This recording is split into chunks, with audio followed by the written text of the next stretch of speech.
Ada kalanya telinga itu bosan mendengarkan nasihat, muak, jemu, letih. Ada kalanya akal itu tidak lagi bisa diajak untuk berpikir, susah, payah, karena sudah terlalu penuh dengan berbagai macam maklumat, informasi, penderitaan dan kesusahan.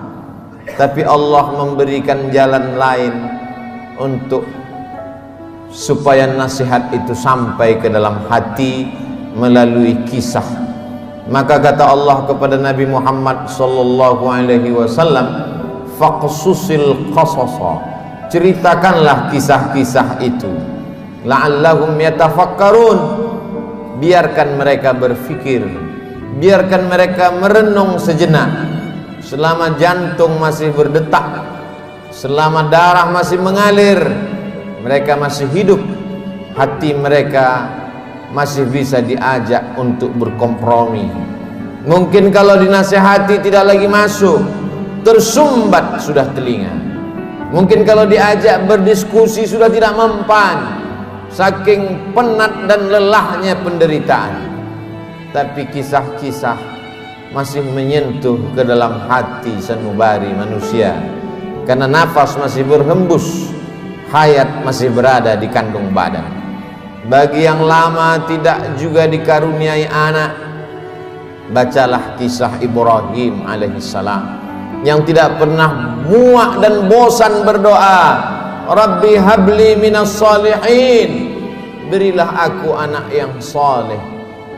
Bukan setahun, bukan 2 tahun, 86 tahun lamanya menikah dengan Sarah, tidak juga dikaruniai anak. Menikah dengan Hajar, anak tidak juga datang. Mereka mengatakan istrinya mandul, mereka katakan tangan mungkin punya anak, karena tulang sudah rapuh, kepala sudah diselimuti uban, mustahil punya anak. Tapi Allah ingin menunjukkan kuasanya. Pagi, petang, siang dan malam dia berdoa, Rabbi habli minas salihin. Akhirnya Allah berikan anak. Bukan cuma istrinya yang muda itu yang melahirkan anak, istri yang dikatakan semua orang mengatakan takkan mungkin punya anak, mustahil punya anak. 13 tahun setelah kelahiran Ismail, Sarah mengandung, lahirlah Ishak. Ketika itu umur Nabi Ibrahim 99 tahun. Allah ingin menunjukkan kuasanya. Innama amruhu idza arada syai'an ayyaqula lahu kun fayakun. Setan berbisik, mengapa dia yang pacaran, dia yang berzina, sekali berhubungan kelamin langsung punya anak? Mengapa dia yang melakukan hubungan tidak halal, tidak ada akad, tidak ada saksi, tidak ada mahar, tidak ada izin orang tua, mengapa begitu mudah? Memang itulah kerja setan. Alladzi waswisu fi sudurin nas la'atiyannahum min baini aydihim. Aku akan datang dari depan, wa min khalfihim, dari belakang, wa an aymanihim, dari kanan, wa an syama'ilihim, dari kiri. Memang begitulah kerja-kerja setan dari bentuk jin. Syayatinul jinni wal insi. Ada pula setan yang berbentuk manusia, yang kerjanya menghangat-hangatkan hati, memanaskan perasaan, sehingga mendidih bergejolak sampai pada mencaci maki Tuhan. Beristighfarlah, minta ampun kepada Allah.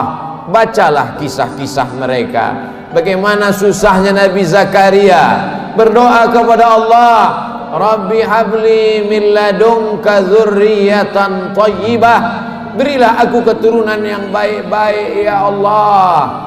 Allah berikan keturunan yang baik. Anak itu bernama Yahya, seorang perempuan lama tidak punya anak, namanya Hannah.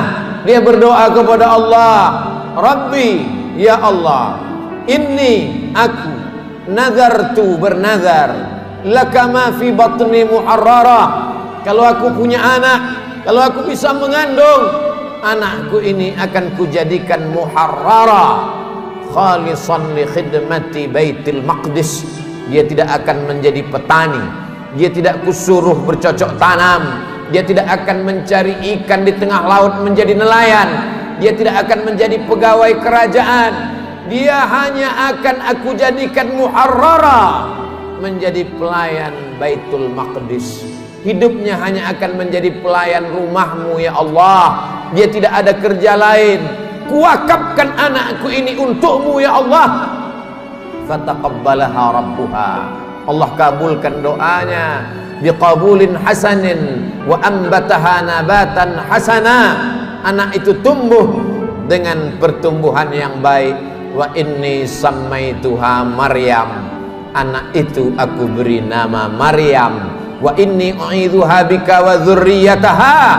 Aku minta perlindungan kepada engkau, bukan hanya kepada dia, wa dzurriyyataha, tapi sampai kepada anak cucunya, minasyaitonir rajim, supaya jangan sampai dia diganggu, digoda oleh setan yang terkutuk.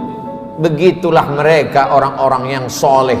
Ibrahim, Zakaria, Hannah, suaminya Imran, satu surat khusus untuk mereka. Nama suaminya Imran, nama istrinya Hannah.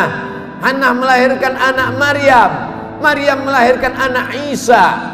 Mereka orang yang dekat dengan Allah, tapi tetap diuji oleh Allah. Mereka orang yang dipilih Allah, tapi hidup mereka juga penuh dengan penderitaan dan kesusahan.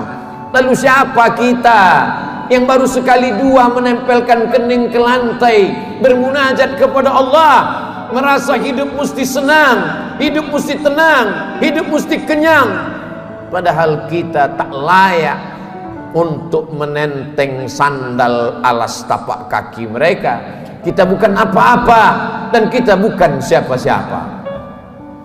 Bagi yang hidupnya selama ini berada di istana yang megah dan cantik, penuh dengan emas, berlian, permata, harum, semerbak, tiba-tiba tercampak dan terbuang, bacalah kisah Musa alaihissalam. Dibesarkan di istana Fir'aun, lengkap dengan pelayan, makanan pakaian terjaga bersih rapi, penuh dengan dayang-dayang. Sampai akhirnya dia melihat ada dua orang yang sedang berkelahi. Fawakazahu Musa. Musa melerai, jangan kalian bergaduh, jangan berkelahi. Tapi kedua orang ini tidak juga menghentikan perkelahiannya. Fawakazahu Musa. Musa meninju dan memukulnya. Orang yang dipukul itu mati. Dan kebetulan yang mati itu adalah masyarakat kelas atas, masyarakat keluarga Fir'aun. Musa takut, dia pergi bernaung di bawah kayu yang rindang sambil berpikir meninggalkan istana Fir'aun yang megah, gagah, perkasa. Ketika Nabi Muhammad SAW Isra Mi'raj, Nabi melihat dari Burak turun ke bawah. Dia lihat ada pohon yang rindang di tengah gurun pasir. Nabi bertanya kepada Jibril alaihissalam, pohon apa itu Jibril? Jibril menjawab, itulah pohon tempat bernaungnya Musa alaihissalam ketika dia terusir dari istana Fir'aun. Ayah tidak ada, ibu tidak ada, istri tidak punya, anak apalagi, sebatang kara, terbuang jauh dari istana. Satu-satunya berpegang teguh hanya kepada Allah. Orang yang bersama dengan Allah hatinya menjadi ramai walaupun dia di tengah kesunyian. Orang bersama dengan Allah dia bahagia walaupun dia dalam kesusahan dan penderitaan. Orang yang bersama dengan Allah tak pernah putus asa. Bersama dengan harta akan binasa, bersama dengan kemegahan, kemuliaan, jabatan akan berakhir. Bersama dengan dia, siapa dia? Al-Hayyu Maha Hidup. Bersama dengan dia, siapa dia? La ta'khudhuhu sinatun wala naum. Dia yang tak mengantuk dan tidak tidur. ternyata itu hanya skenario Allah. Allah ingin melepaskan Musa dari kungkungan harta benda, dari cengkraman kekuasaan Fir'aun terlaknat.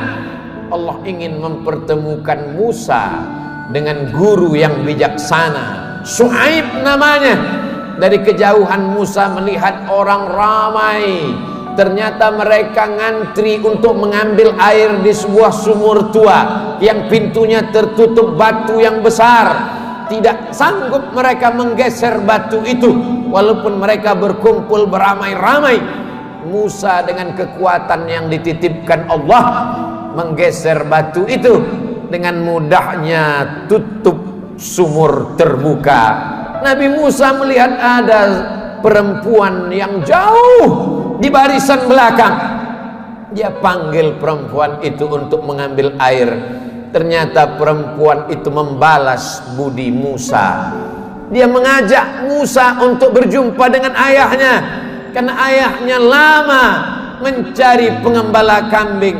Apa kata si anak? Inna khaira man ista'jartal qawiyul amin. Kalau kau ingin mencari pengembala kambing ayah, selama ini kau susah mencari anak muda, pilihlah anak muda ini. Dia orangnya jujur dan amanah. Dari mana kau tahu dia jujur? Ketika dalam perjalanan tadi aku di depan, dia di belakang. Angin bertiup kencang, pakaian lekuk tubuh terlihat. Dia suruh aku ke belakang, dia ke depan, karena dia tidak ingin melihat yang dilarang Allah. Dari mana kau tahu dia kuat? 30 orang laki-laki ingin menggeser batu besar dari pintu sumur yang menutup. Tak sanggup mereka sampai dia datang.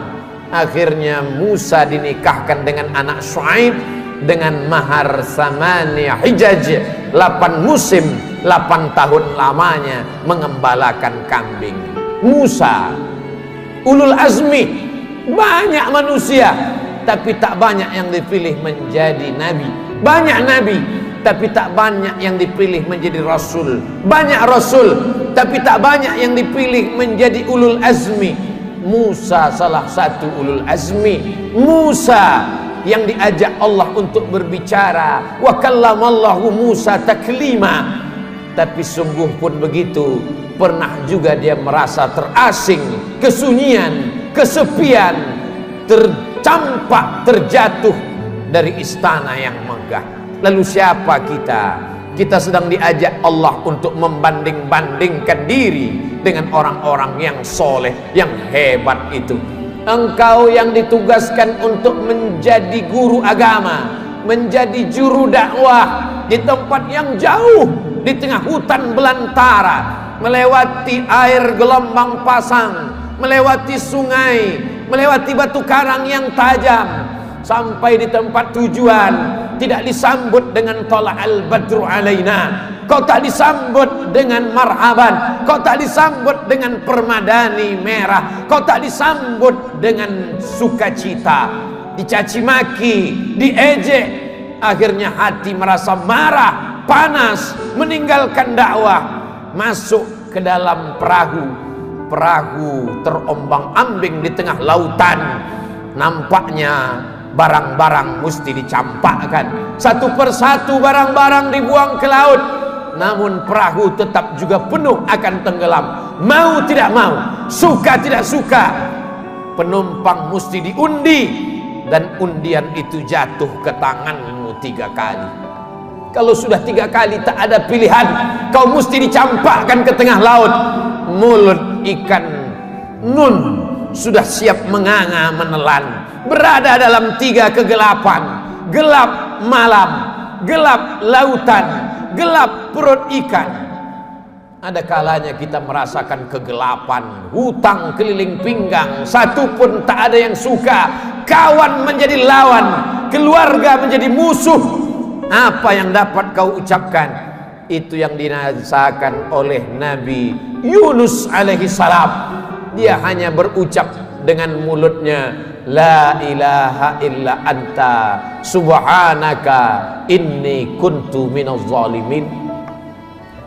La ilaha illa anta, tiada Tuhan selain engkau, subhanaka, maha suci engkau, aku yang kotor, aku yang hitam, aku yang kelam, aku yang bergelimang dosa.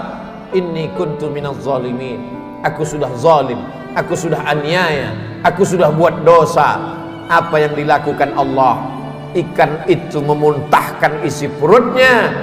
Lalu kemudian Nabi Yunus terdampar di tepi pantai, ditumbuhkan Allah yaktin, labu. Dia makan labu. Hari ini ahli medis, para pakar gizi menganjurkan orang yang sakit untuk memakan buah labu, makanan yang baik untuk penyembuh orang yang dalam keadaan sakit. Ternyata Allah tahu apa yang ada dalam hatimu. Siapakah engkau bila dibandingkan dengan Nabi yang dipilih Allah? Ada kalanya engkau terjatuh, masuk ke dalam lautan. Lautanmu bukan lautan Nabi Yunus, perut ikanmu bukan perut ikan Nabi Yunus, gelapmu bukan gelap Nabi Yunus. Tapi kesulitan-kesulitan hidup yang datang silih berganti, tak ada yang dapat kau lakukan kecuali berkata, la ilaha illa anta subhanaka inni kuntu minaz zalimin. Ada orang-orang yang mengajak engkau untuk berargumentasi, untuk berlaga, tapi bukan dengan otot. Mereka mengajak engkau berkelahi, berdebat dengan otak. Otakmu cerdas, IQ-mu hebat, IP-mu tinggi, sarjana S1, S2 dan S3, kau akan menang melawan mereka. Mereka bertanya, a anta fa'alta hadza bi alihatina? Kaukah yang sudah menghancurkan berhala-berhala kami? Kaukah yang sudah meluluh lantakkan sembahan-sembahan kami?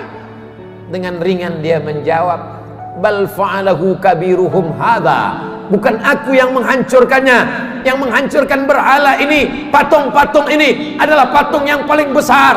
Lihat dari lehernya ada kampak. Dialah yang sudah menghancurkan.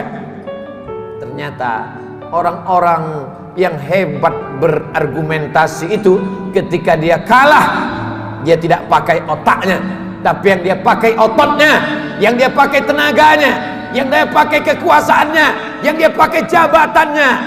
Kumpulkan semua kayu-kayu, bakar. Mereka membakar Nabi Ibrahim karena kalah berdebat dengan otak. Mereka pakai otot, jabatan, kekuasaan, tenaganya mereka pakai. Bakar, harriquhu, bakar dia. Tidak ada tempat berserah diri kecuali Allah. Nabi Ibrahim hanya meminta, bermohon kepada Allah. Apa yang dikatakan Allah, apa yang dikirimkan Allah. Allah tidak kirim tayran ababil. Allah hanya berkata, ya nar, wahai api, kuni bardan, sejuklah, wasalaman, selamatlah ala Ibrahim. Api itu redup, api itu yang selama ini membakar, menghanguskan, meluluh lantakkan, membinasakan. Tapi kali itu Ibrahim keluar dari api unggun dalam keadaan salaman ala Ibrahim, selamat untuk Ibrahim. Ibrahim kita ucapkan bukan sekedar pemanis bibir di ujung lidah. Ibrahim kita sebut kama sallaita ala Ibrahim wa ala ali Ibrahim, kama barakta ala Ibrahim wa ala ali Ibrahim. Kalau anakmu mati, ternakmu mati, kebunmu kering kerontang, segala penghasilanmu hilang, tak cukup sampai di situ, penyakit pun datang, orang-orang menjauh. Bacalah kisah Nabi Ayub alaihissalam. Adakah Nabi Ayub berkeluh kesah? Adakah Nabi Ayub berkata, aku ini Nabi, kenapa anakku mati? Aku ini Rasul, kenapa ternakku mati? Kenapa kering kerontang? Dia hanya berkata, Rabbi, ya Allah, anni massanyad dur, aku kena penyakit ya Allah, wa anta arhamur rahimin, engkau maha penyayang di antara yang sayang. Tidak ada Nabi Ayub berkata sehatkan aku. Nabi Ayub tak minta sembuhkan aku. Dia hanya berkata, anni massanyad dur, aku kena penyakit ya Allah, wa anta arhamur rahimin, engkau maha penyayang di antara yang sayang. Dia malu meminta kepada Allah, dia malu berkeluh kesah kepada Allah, dia malu malu adalah satu cabang dari iman.